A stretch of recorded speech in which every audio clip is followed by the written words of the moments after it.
प्रतापगढ़ में जनसत्ता पार्टी लोकतांत्रिक के अध्यक्ष रघुराज प्रताप सिंह ने अपना वोट डाला। इस मौके पर उन्होंने न्यूज 18 से खास बातचीत की। राजा भैया ने कहा कि उनका किसी पार्टी से कोई गठबंधन नहीं है, इसलिए अपने कार्यकर्ताओं और समर्थकों को छूट दी है। वो जहां चाहे जिसे चाहे वोट कर सकते हैं। नमस्कार, चुनाव यात्रा में आप सबका बहुत स्वागत है। मैं हूं आपके साथ अमित गर्ग शुक्ला।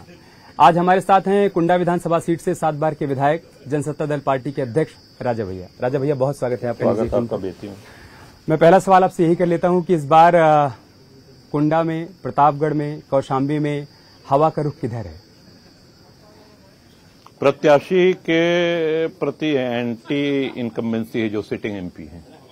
आपने साफ सवाल किया तो साफ उसका उत्तर, जो मौजूदा सांसद हैं उनके प्रति एंटी इनकम्बेंसी देखने को मिल रही है। सांसद के खिलाफ, सरकार के खिलाफ नहीं? नहीं, सरकार के खिलाफ नहीं, नेतृत्व के खिलाफ नहीं, लेकिन स्थानीय प्रत्याशी जो हैं, जो सिटिंग एमपी हैं, उनके खिलाफ है। आपने जिस दिन से ऐलान किया कि इस बार आप न्यूट्रल हैं, आपने अपने समर्थकों को, अपने वोटर्स को कहा कि आपको जिसको मन करे आप वोट करिए। उसके बाद से आपसे इस पर अनेक सवाल किए गए, लेकिन मैं उससे आगे जाकर एक सवाल करूंगा आपसे कि लगातार ये चर्चा रही कि बीजेपी के साथ आपकी नजदीकियां हैं, इस बार बात बन सकती है 1-2 सीटों को लेकर। बात कहां नहीं बन पाई राजा भैया? देखिए, आप सीधे निष्कर्ष पे आ जाइए कि गठबंधन किसी दल से नहीं हुआ।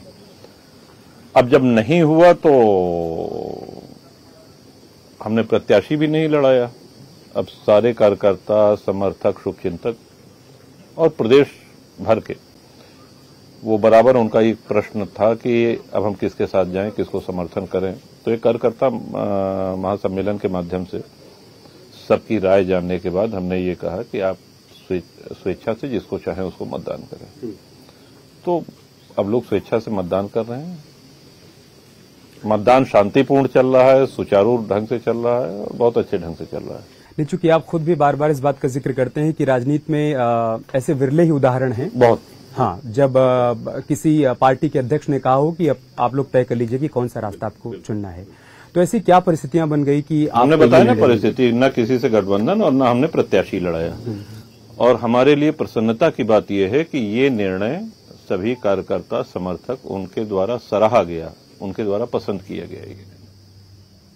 असल में सवाल मैं आपसे इसलिए कर रहा हूं और थोड़ा सा एक्सप्लेन करने। नहीं, यही सवाल हर पत्रकार कर रहे हैं, आप भी कर लीजिए। नहीं, मैं पिछले 3-4 दिनों से इसी प्रश्न का उत्तर मैं देता आ रहा हूँ। हाँ। तो असल में राजा भैया, सियासत में या तो आप किसी के साथ होते हो या किसी के विरोध में होते हो।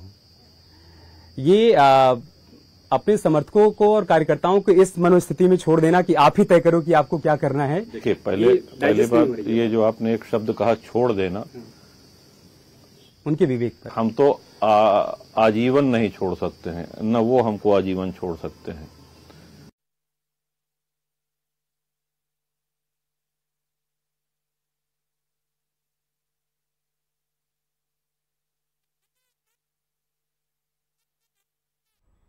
तो राजा भैया को एक्सक्लूसिव अभी आप सुन रहे थे और कई बड़ी बातें यहाँ पर उन्होंने कही हैं।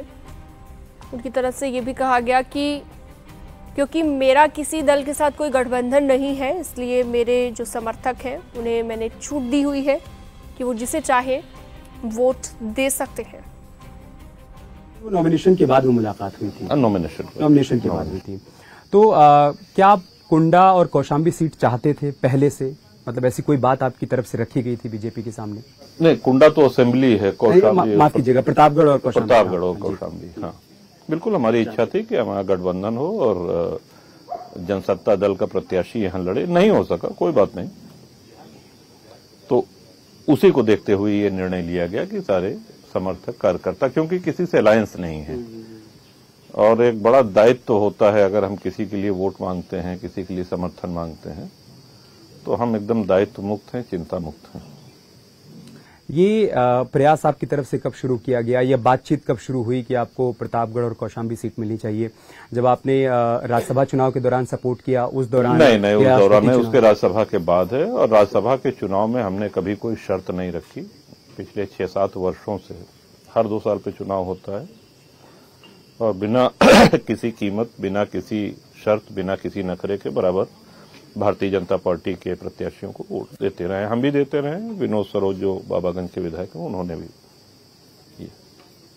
आप जिस तरीके से निस्वार्थ भाव से सपोर्ट करते रहे हैं, क्या उसको बीजेपी ने समझा नहीं या उसके बदले रिवर्ट नहीं किया?